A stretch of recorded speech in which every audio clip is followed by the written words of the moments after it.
Si on peut baisser un peu les retours, c'est un peu fort. Voilà, que Dieu soit béni pour cette belle journée. Ça va? Vous êtes fait du bien? Ne répondez pas tous à la fois, hein?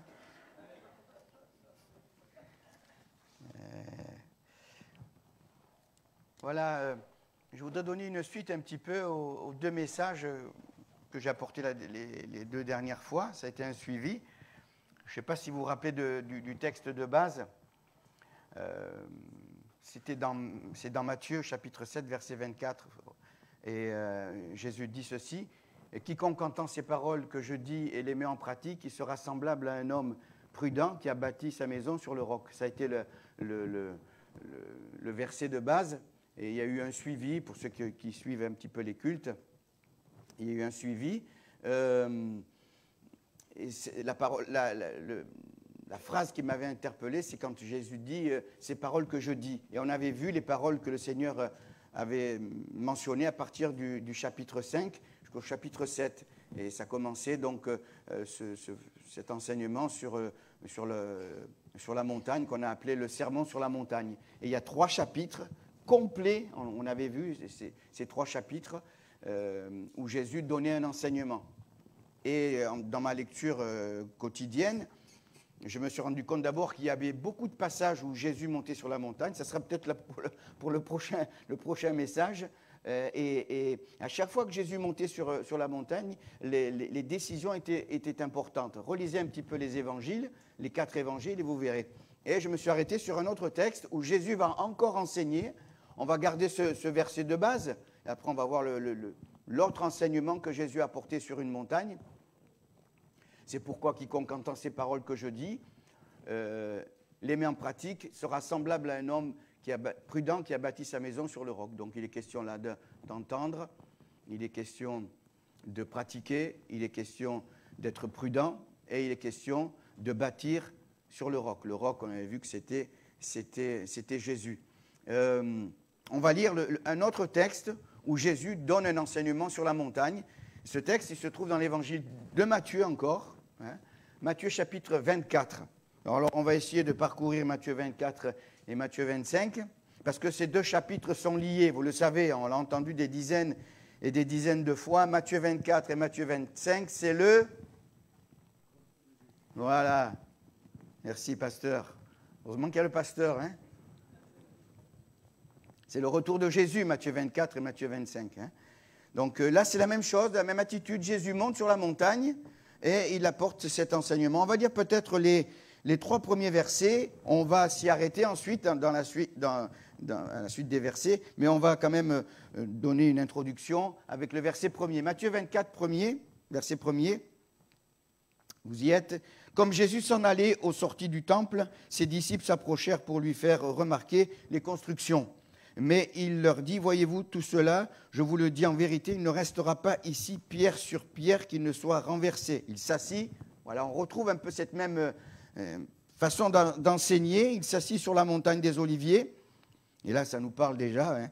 Et les disciples vinrent en particulier lui poser cette question, dis-nous quand cela arrivera-t-il et quel sera le signe de ton avènement et de la fin du monde ? Amen. On continuera ensuite avec les versets qui suivent. Donc là, il est question du Seigneur qui sort du temple et les disciples, on se pose la question, quand on lit un petit peu quelques commentaires, on se pose la question, pourquoi ils ont été vers Jésus, ils lui ont dit, tu as vu la construction? Peut-être qu'ils étaient fiers de la construction. Et puis le Seigneur leur dira, vous voyez cette construction, il ne restera pas pierre sur pierre. Et quand on étudie la parole de Dieu, certainement que vous le savez, quelques années après, il y a eu la destruction du temple, voire 70 ans après. En l'an 70 après Jésus-Christ, il y a eu la destruction de ce temple. Et les disciples, j'allais dire pour une fois, souvent ils étaient à côté de la plaque hein, quand Jésus les enseignait, il parlait en parabole et puis ils ne comprenaient pas. Et là, la réflexion que je me suis faite, c'est que là, ils ont compris, puisqu'ils sont venus vers le Seigneur, et ils diront, mais explique-nous, et ils ont compris, là, verset 3, dis-nous, quand cela arrivera-t-il, et quel sera le signe de ton avènement et de la fin du monde. Ils ont compris, que par la réponse du Seigneur, ils ont compris que Jésus allait revenir, et ils ont compris aussi qu'il y aura la fin du monde et à partir de là, donc le Seigneur va les enseigner. Alors il y a quelque chose qui ressort dans ce Matthieu chapitre 24, verset 4, maintenant on va le lire. Il prend la parole, Jésus. On garde toujours en mémoire ce passage, quiconque entend ces paroles, que je dis, que Jésus dit. Et là aussi, si vous avez des Bibles un petit peu moins récentes, là où Jésus parle, c'est écrit d'une autre couleur. Et là, Jésus leur répondit, verset 4, « Prenez garde que personne ne vous séduise, car plusieurs viendront sous mon nom, disant, c'est moi qui suis le Christ, et ils séduiront beaucoup de gens. » Donc, on va s'arrêter sur la séduction, mais d'ailleurs, il y a le verset 11. Allez, pour être complet, je ne sais pas si je l'avais donné, le verset 11, Patrick ? Peu importe. Verset 11 du chapitre 24. « Plusieurs faux prophètes s'élèveront et ils séduiront beaucoup de gens. » Et verset 24.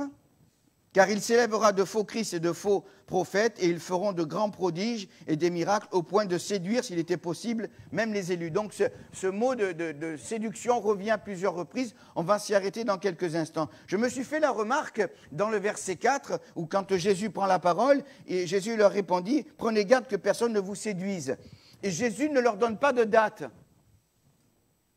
Jésus ne leur donne pas de date. Pourquoi Jésus ne leur donne pas de date? On a la réponse dans le verset 36. Je ne l'ai pas donné non plus, non? Et je ne voulais pas trop te charger, Patrick. Pour ce qui est du jour, on connaît ces versets, hein? Pour ce qui est du jour et de l'heure, personne ne le sait, ni les anges des cieux, ni le Fils, mais le Père seul. Jésus ne pouvait pas leur donner de date parce que lui-même ne sait pas quand il va revenir. Et c'est quand le Père lui dira, maintenant tu reviens sur les nuées pour enlever l'Église. Et ça, c'est l'avènement, le retour du Seigneur se fera en 2 étapes. Je ne vais pas parler sur le retour du Seigneur, là, mais Jésus ne leur donne pas de date. Et je souris parce que je ne suis pas du tout spécialiste. Le beau-père de Cyril est spécialiste. Parce que vous savez qu'il y a des gens qui ont donné des dates. Eh oui. Alors, je riais tout seul ce matin en priant parce que Jésus n'a pas de date à donner, il ne connaît pas les dates, mais eux, ils les connaissent. Ils savent plus que Jésus. Vous voyez, ils sont forts, hein? Ils sont forts, hein? Ils savent plus que le Seigneur. Et ils ont donné que... Alors, j'ai juste un petit peu regardé. Et eux, ils ont donné des dates. Ils ont donné 1914, ils ont donné 1918, ils ont donné 1925, et ils ont donné 1975... Et ensuite, quand on lit un petit peu leur biographie, ils ont abandonné les dates parce qu'ils se sont rendus compte qu'il n'y avait rien qui se passait, parce que personne ne connaît l'heure et le moment. Le Seigneur nous avertit, il nous donne des signes, et dans Matthieu 24, il donne les signes précurseurs de son retour, et on est plus qu'en plein dedans, hein, avec les quelques versets que je vous ai cités. Mais eux, ils ont donné des dates et bien sûr, ils se sont trompés. Je vous rappelais quand M. Barry Clark était venu, nous avait fait une étude sur les témoins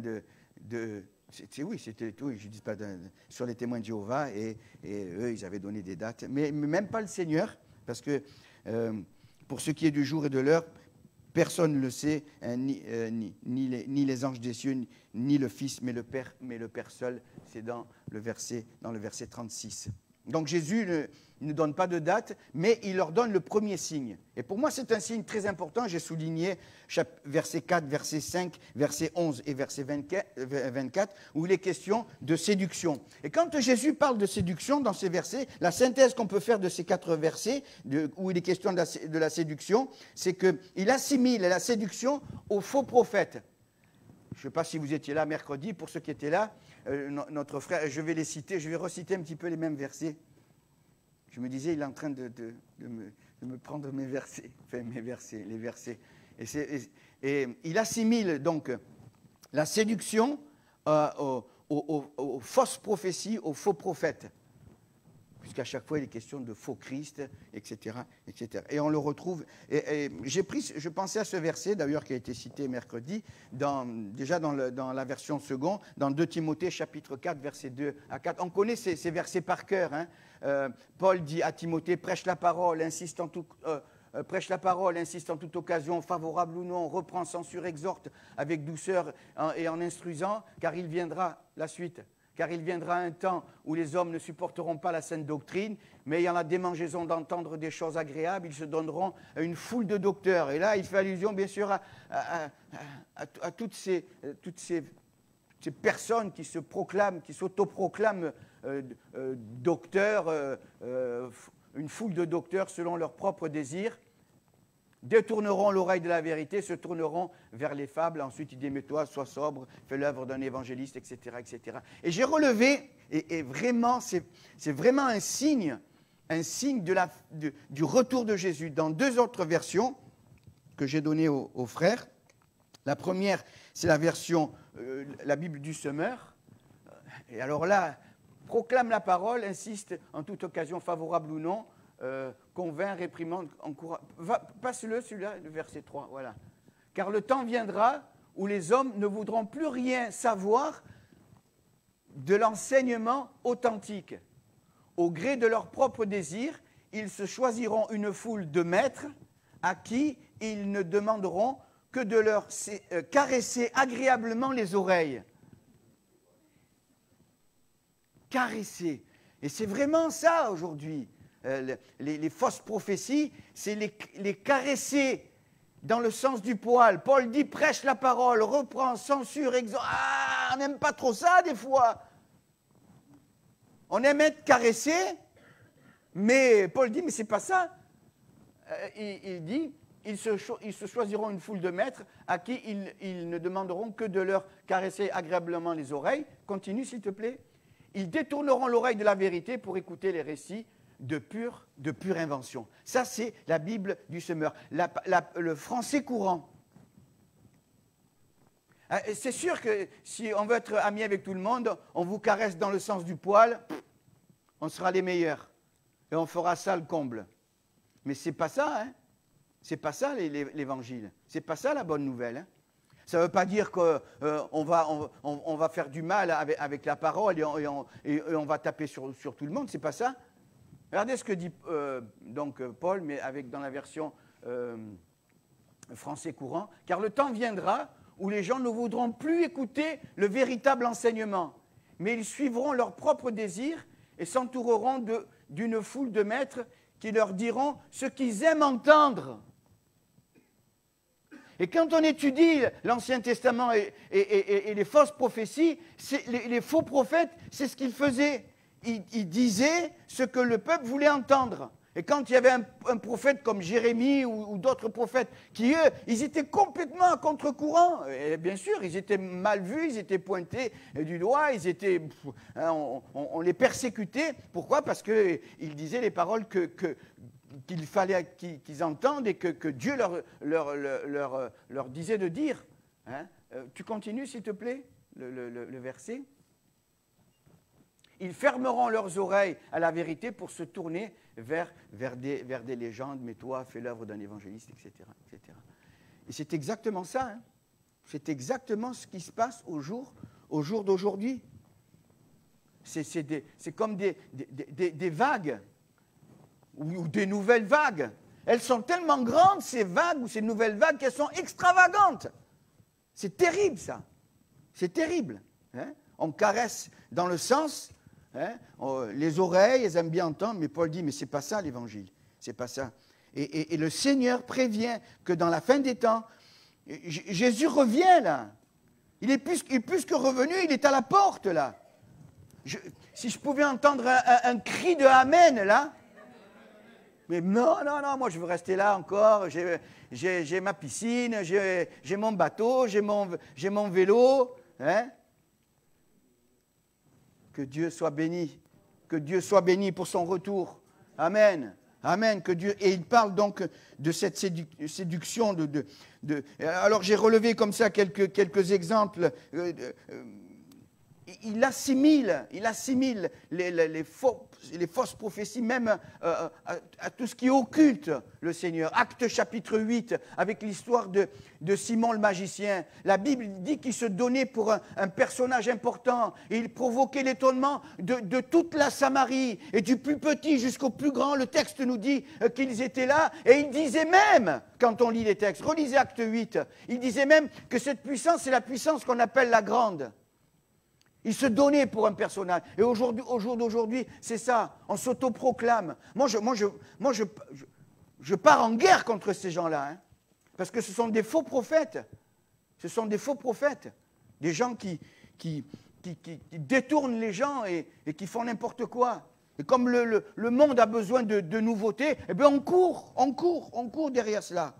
Et on sait ce que Pierre va dire à ce Simon le magicien. Dans Actes chapitre 13, il est question d'Élymas. Vous connaissez cet homme? L'apôtre Paul part dans son premier voyage missionnaire. Il arrive sur l'île de Chypre. Et là, il y a un dénommé Bar-Jésus, fils de Jésus, faux prophète, magicien. La Bible dit, relisez les textes, faux prophète, magicien. Il provoquait là aussi, il avait sous sa tutelle, là, sous son règne, le proconsul Sergius Paulus. Et quand Paul l'a vu, il lui a dit homme de toute espèce de faux prophète et magicien. C'est de l'occultisme. Et dans certaines pratiques au jour d'aujourd'hui dites évangéliques, il y a même des pratiques occultes, mes frères et mes sœurs. Il y a même des pratiques occultes. Quand on pense que certains disent qu'ils sortent... Moi, je ne comprends pas. Ils sortent de leur corps. Ils sortent de leur corps, oui. Ils sortent de leur corps. Un jour, ils ne vont plus le retrouver, le corps. Hein, à force de sortir de leur corps. Ils ont ce pouvoir d'aller chez les gens et de voir ce qui... Ça tourne par an, là. Hein. La cacarinette, elle a chauffé, là. Hein. C'est terrible. Mais c'est ce qu'on entend dans les milieux dits évangéliques chrétiens. N'importe quoi.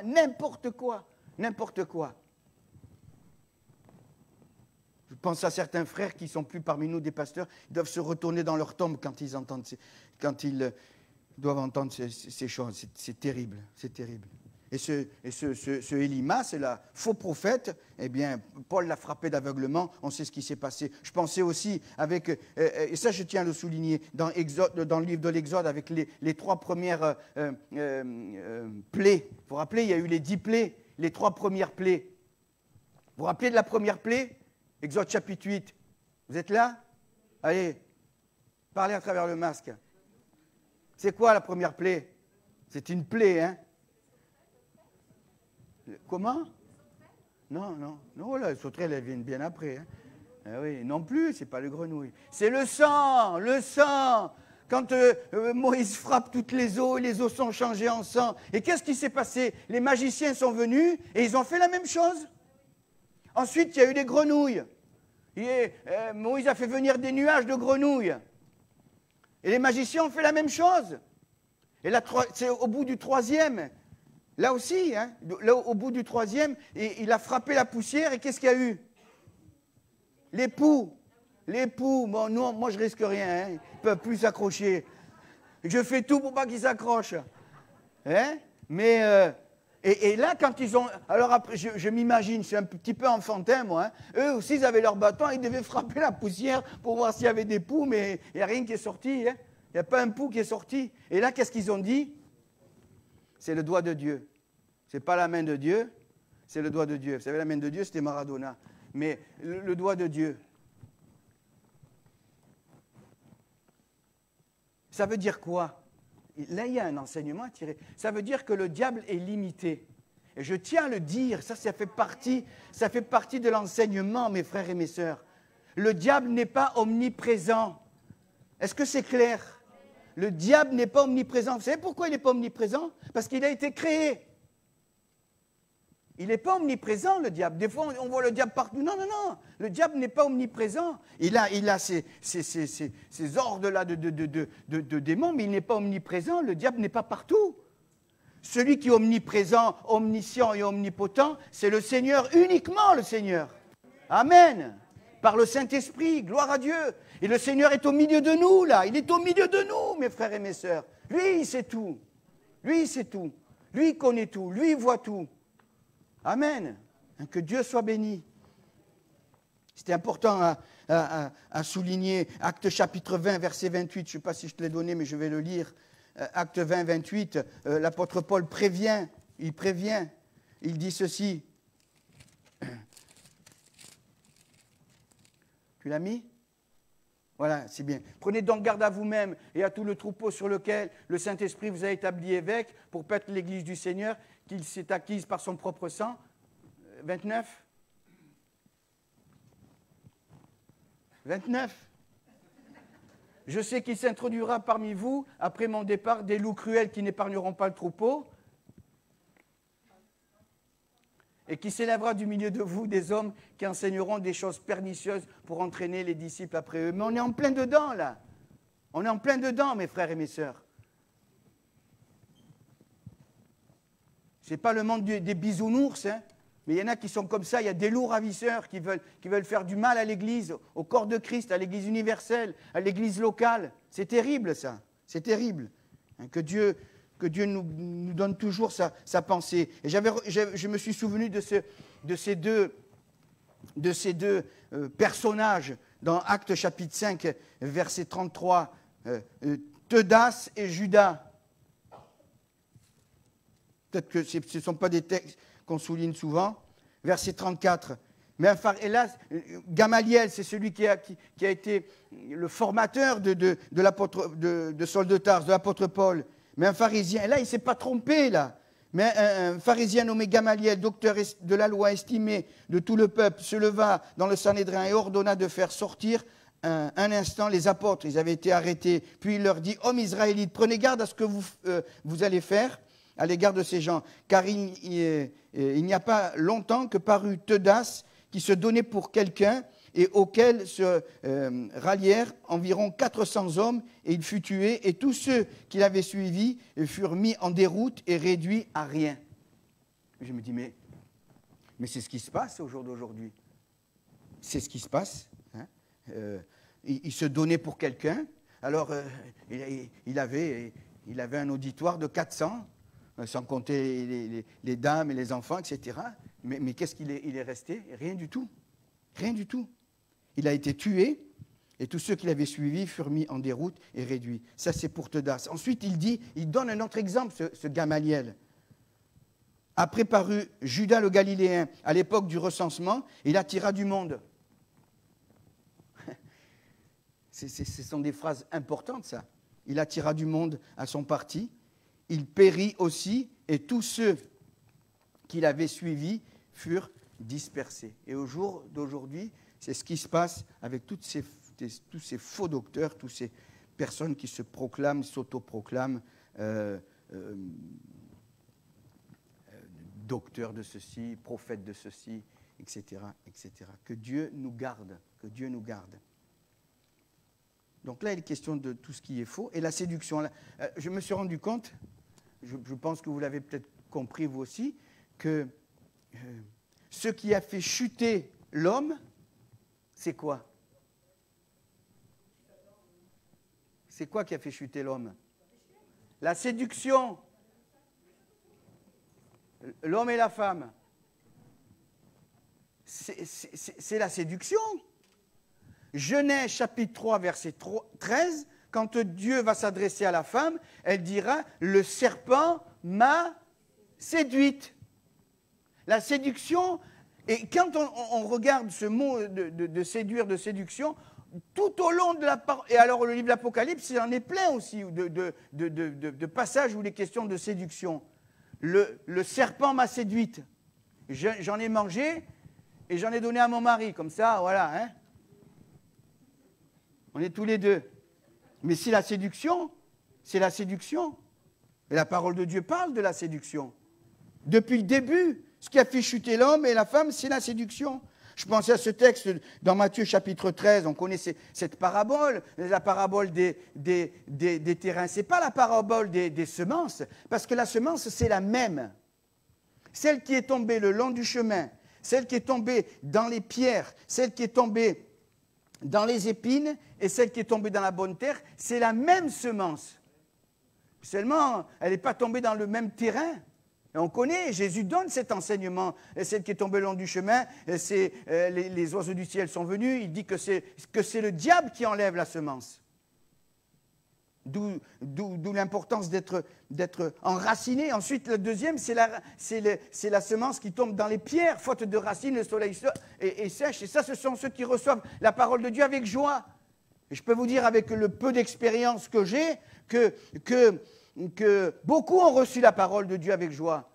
Mais quand on regarde, on devrait être le double, le triple, le quadruple dans nos assemblées. Seulement, ils la reçoivent avec joie, mais parce qu'il n'y a pas de racines. Et ça a été souligné des dizaines de fois par notre pasteur. Des dizaines de fois.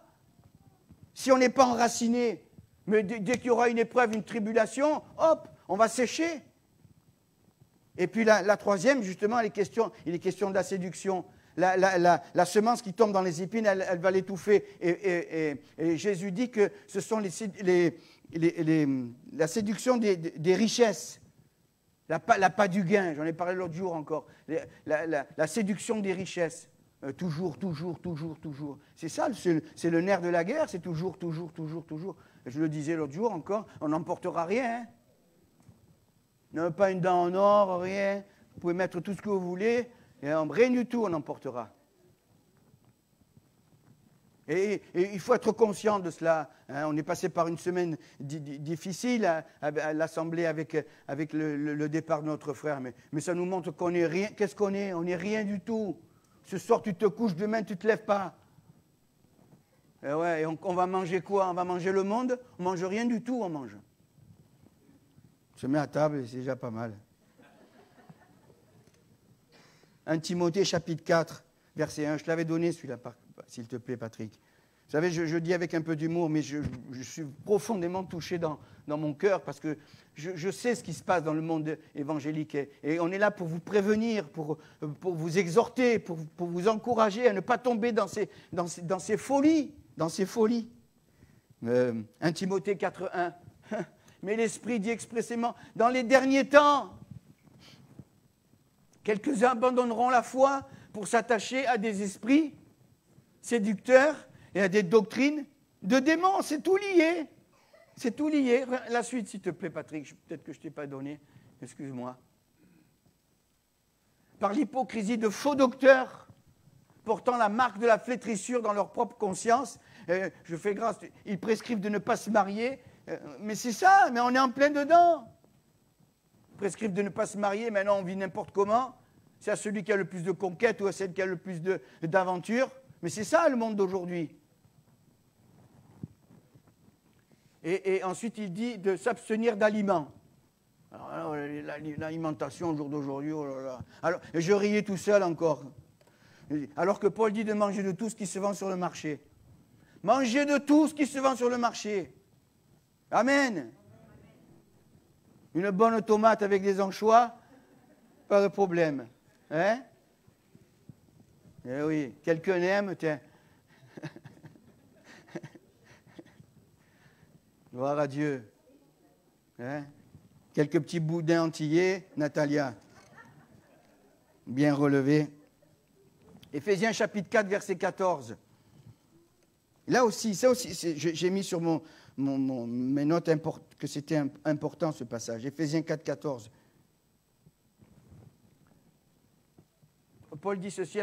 Vous savez, Éphésiens, c'est comme 1 Corinthiens 12, c'est les ministères dons. Et là, il parle des ministères dons, afin que nous soyons plus des enfants flottants. Tu peux mettre les versets qui précèdent, s'il te plaît? Juste, excuse-moi. Bon, allez, ça fait rien. Le pauvre, jusqu'à ce que nous soyons tous parvenus à l'unité de la foi, à la connaissance du Fils de Dieu, à l'état d'homme fait, à la mesure de la stature parfaite de Christ. La suite. Afin que nous soyons plus des enfants flottants et emportés à tout vent de doctrine par la tromperie des hommes et par leur ruse dans les moyens de séduction. Et dans les versets qui précèdent, vous le lirez à la maison, il est question des ministères dons. Il a donné les uns comme apôtres, les autres comme prophètes, les autres comme évangélistes, les autres comme pasteurs et docteurs, pour cette édification, pour que les gens ne soient pas flottants, pour qu'ils ne soient pas comme des enfants. Là, le Seigneur classe les chrétiens comme des enfants. Et s'il n'y a pas cet enseignement, les gens ils sont flottants. Hein. Quand vous mettez quelque chose sur la surface de l'eau, ça part dans tous les courants. Et s'il n'y a pas la sainte doctrine qui est annoncée, et c'est ce qui se passe, les gens ils sont flottants. Ça passe, il y a un courant d'air qui passe par là, il y a un coup de vent qui passe par là, on y va, à droite, à gauche, etc. Et les gens sont comme ça, ils vont de groupe en groupe, d'église en église, et ils sont flottants et emportés à tout vent de doctrine par la séduction. Alors il dit que c'est pour la perfection des saints en vue de l'œuvre du ministère et de l'édification du corps de Christ. C'est terrible, c'est terrible. Hein, que Dieu nous garde. Voilà pourquoi le Seigneur a établi des ministères dons. Justement pour pas que les hommes soient flottants et emportés à tout vent de doctrine et qui se laissent séduire. Parce que notre nature, elle se laisse séduire. Et s'il n'y a pas les fondements de la parole de Dieu, ça va être difficile. Et les gens, ils partent dans tous les sens. Dans tous les sens. Dès qu'il y a un courant d'air, ils s'en vont. Que Dieu nous garde. J'avais relevé Hébreux 3.13, je ne l'avais pas donné, je vais le lire. Hébreux 3.13, il est dit ceci. Mais exhortez-vous les uns les autres chaque jour, aussi longtemps qu'on peut dire aujourd'hui, afin qu'aucun de vous ne s'endurcisse par la séduction du péché. Et dans d'autres textes, dans le livre des Proverbes, il est souvent question de séduire par les paroles, etc. Proverbes 7, 21. Allez, le Seigneur continue, donc il a parlé de la séduction. Après, il parle des guerres. Vous entendrez parler de guerre et de bruit de guerre. Gardez-vous d'être troublés, car il faut que ces choses arrivent. Des guerres, depuis la dernière guerre, 39-45, ça fait 76 ans, il y a eu, et le compte est dépassé, et il y a eu plus d'une centaine de guerres. Irak, Iran, Yémen, Syrie, République démocrate, etc., Vietnam et tout ce que vous voulez. Hein. Et le Seigneur dit, voilà, il y aura des guerres et des bruits de guerre. Et je me dis que la guerre, elle n'est pas que comme cela, mais la guerre au jour d'aujourd'hui, elle est là. Les gens sont en guerre contre eux-mêmes. Peut-être que quelqu'un est en guerre, là. Il est là et il est en guerre. Celui qui enlève la guerre, c'est le Seigneur, et celui qui donne la paix, c'est le Seigneur. Il y aura des famines aussi. Alors là, j'ai regardé un petit peu, je me suis documenté. J'ai été surpris d'ailleurs. On dénombre par jour dans le monde 25 000 personnes meurent de faim. Par jour, 25 000. Par jour. Il y a, au jour d'aujourd'hui, 9 millions de décès par an. Et j'ai voulu regarder le nombre de décès qu'il y a eu en une année du Covid. C'est la moitié. Même, j'ai dit 9 millions, 3 876 675 décès. Par an, chaque année, il y a 9 millions qui meurent de faim. Et en malnutrition, il y a plus d'un milliard de personnes, qui manquent de nourriture. Donc le Covid, oui, il y a eu le Covid, mais par an, il y a plus de personnes qui meurent de faim que du Covid. Voilà, je ferme la parenthèse. Tremblement de terre. Vous savez combien il y a de séismes par jour? De tremblements de terre par jour? Il y en a 2700 séismes par jour. Et vous savez qu'il va y avoir un grand... Je ne vais pas vous faire... Oh là là. Il va y avoir un grand tremblement de terre. On va le lire, Apocalypse. Celui-là, je lui ai donné. J'ai dit, on va sourire un peu. Ça ne va pas nous faire sourire le tremblement de terre, mais ce qui est écrit. Apocalypse chapitre 16. Tu l'as mis? Il y eut des éclairs. Voilà. Il y eut des éclairs, des voix, des tonnerres et un grand tremblement de terre, tel qu'il n'y avait jamais eu depuis que l'homme est sur la terre. Depuis que l'homme est sur la terre, un aussi grand tremblement. La grande ville fut divisée en 3 parties et les villes des nations tombèrent. Et Dieu se souvint de Babylone la Grande pour lui donner. Tu peux accélérer? Ah voilà. Un grand tremblement de terre et toutes les îles s'enfuirent et les montagnes ne furent pas retrouvées. Ça se comprend hein, quand il y a des plaques qui bougent. Hein, la plaque, elle bouge et puis ça s'ouvre. Bon, je schématise, hein, mais elle s'ouvre et puis l'île. Il n'y aura plus d'îles. Plus de Guadeloupe. Plus d'îles de la Réunion. Faites attention si vous voulez aller à la Réunion. Hein. Plus de Deux Frères. Plus de Martinique. Il paraît qu'il n'y en a qu'une qui va rester d'île. Non, c'est pas vrai. Tout va disparaître. Et il va tomber des grêlons de presque 50 kilos, nous dit le texte. Et c'est la Bible qui le dit. C'est la parole de Dieu qui le dit. Hein? C'est terrible. Il n'y aura plus de cocotiers, là, hein, c'est fini. Hein? Eh oui, tout va disparaître. Et la parole de Dieu le souligne. Ensuite, ensuite, Jésus continue et il parle de la trahison des chrétiens. On connaît ce texte, on le cite assez souvent. Et parce que l'iniquité se sera accrue, l'amour du plus grand nombre se refroidira. Les gens il n'y aura plus de charité.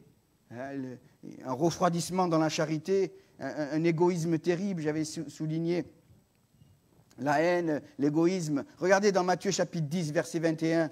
Ce sont des textes importants quand même. Le frère livrera son frère à la mort et le père son enfant quand même. Les enfants se soulèveront contre leurs parents et les feront mourir. Vous serez haïs de tous à cause de mon nom, mais celui qui persévérera jusqu'à la fin sera sauvé. Verset 34, verset 35 même. Car je suis venu mettre la division entre l'homme et son père. C'est terrible ça.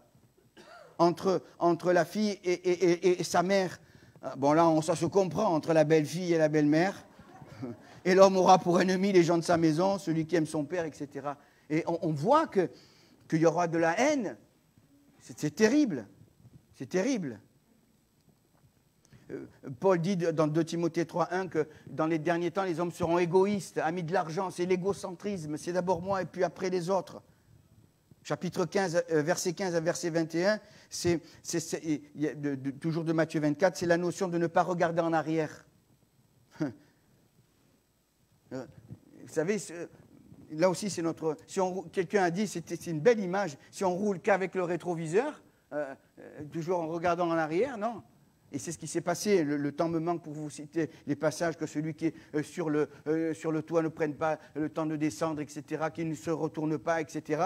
Et ça nous montre qu'on doit regarder vers l'avant et pas toujours nostalgie.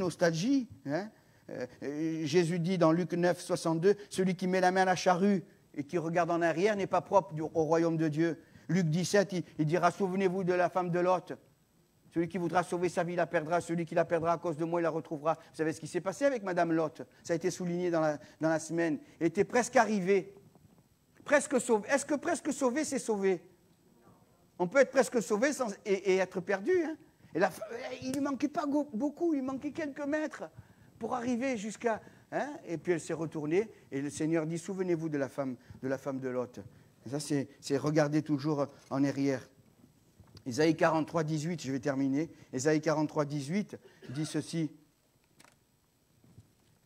Ne pensez plus aux événements passés. Il y en a qui vivent que dans le passé. Et au jour d'aujourd'hui, c'est comme ça, le monde, c'est comme ça. Et ne considérez plus ce qui est ancien.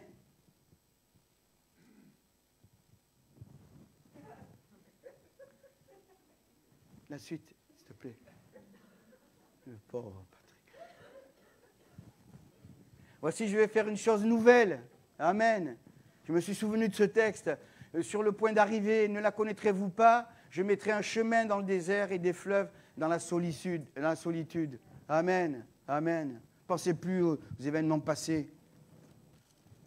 Le meilleur est devant nous. Amen. Même s'il y a le Covid, le meilleur est devant nous. Gloire à Dieu. Et Jésus revient. Jésus revient, que Dieu soit béni.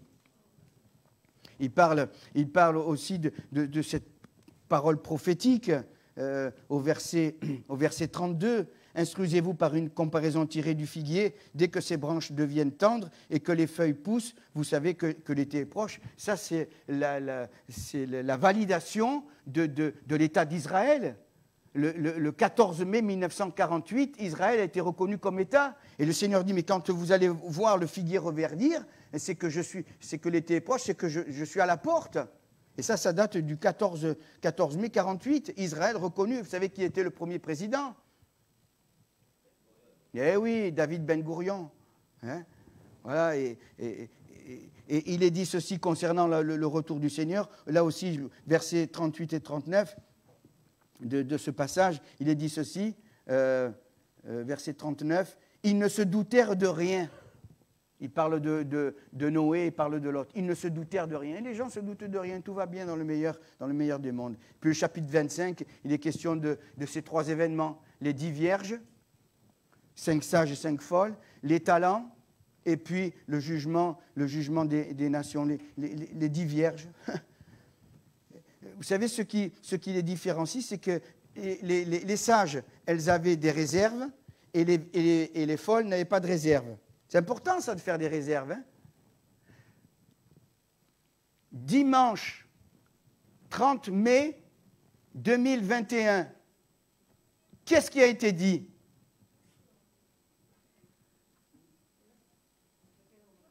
Ici, à quel endroit? Qui, à quel endroit?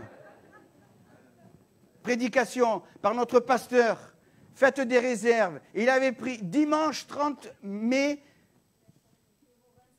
Non, les fourmis. C'est les fourmis. Qu'est-ce qu'elles font, les fourmis? Elles font des réserves. Les cigales, elles chantent et elles font des réserves. Quand je suis en moto, ça j'ai une vieille moto, mais c'est bien parce que quand il n'y a plus d'essence, elle me prévient que je dois mettre la réserve. Mais je vous garantis que dès que je tombe en réserve en moto, je ne traîne pas, je vais de suite à la pompe. Sinon, je tombe en panne sèche. Et spirituellement, c'est exactement la même chose. S'il n'y a pas de réserve, c'est la panne sèche. Vous me suivez?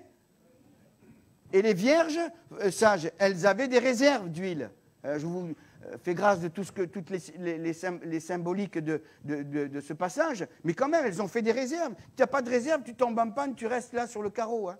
Et spirituellement, c'est exactement la même chose. Ensuite, il est question des talents. Alors, 5 talents, 2 talents, 1 talent, je riais, parce que bon, ça veut dire quoi? Ça veut dire que tous n'ont pas les mêmes talents. N'essayez pas de devenir chanteur si vous ne savez pas chanter, hein. Hein? Ça, c'est donné à ceux qui savent chanter. Voilà. Il y en a qui veulent à tout prix chanter, et puis bon, ce n'est pas des chanteurs. 5 talents, 2 talents, 1 talent. Puis le maître est venu, et il a dit entre bons et fidèles serviteurs. Et puis ensuite, il y a le jugement des nations, je fais qu'énumérer. Les brebis, elles seront à droite, et les boucs seront à gauche. Vous rentrez, vous qui êtes bénis de mon Père. Amen. Moi, je veux rester une brebis. Hein? Voilà, c'est bien. Il vaut mieux. Gloire à Dieu. Hein? Et là, il y aura une sélection. Il y a une sélection qui va se faire. C'est le Seigneur qui va le faire. Quiconque entend ces paroles que je dis et les met en pratique, il sera semblable à un homme prudent et qui aura bâti sa maison sur le roc. Hein, que Dieu soit béni. On termine par la prière. Merci Seigneur pour ta parole. Merci pour ton enseignement. Seigneur, que nous puissions le graver dans nos cœurs. Tu es vivant, tu es tout-puissant. Accorde-nous ta grâce. Oui, l'esprit et l'épouse disent, viens Seigneur.